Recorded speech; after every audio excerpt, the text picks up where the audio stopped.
Welcome to 5 in Focus. No spin, just the facts you need in 5 stories. Let's go.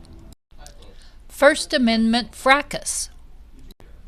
The heckler's veto is back in session at UCLA.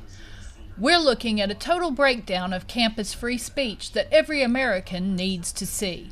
On Tuesday, the Federalist Society hosted DHS General Counsel James Percival. Outside, 150 protesters were chanting, but the real violation happened inside. Students used phone alarms, profane signs, and constant shouting to ensure the speaker couldn't be heard. They didn't just disagree, they effectively silenced a senior federal official. This isn't protest, it's a forced shutdown of debate. From hate maps to hate fueling. The mask has officially slipped for the Southern Poverty Law Center. On Tuesday, the SPLC was hit with a federal indictment in Alabama, and the charges are a laundry list of dirty dealings: wire fraud, bank fraud, and conspiracy to commit money laundering. According to the Justice Department, the SPLC paid at least $3 million to people affiliated with the KKK and other extremist groups. The DOJ's argument is damning. The SPLC wasn't dismantling extremism, they were manufacturing it to stoke the very racial hatred they claimed to oppose. Soft on crime consequences. In Chicago, the law is being handcuffed while the streets are set on fire. A wave of teen takeovers is descending on neighborhoods, destroying property and blocking intersections.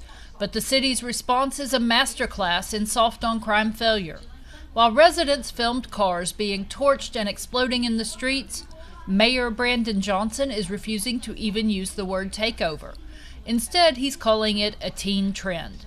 Since when is arson a social media trend? Police are reportedly barred from fully engaging, and last weekend, a massive melee ended with exactly 0 arrests. Criminals in Congress.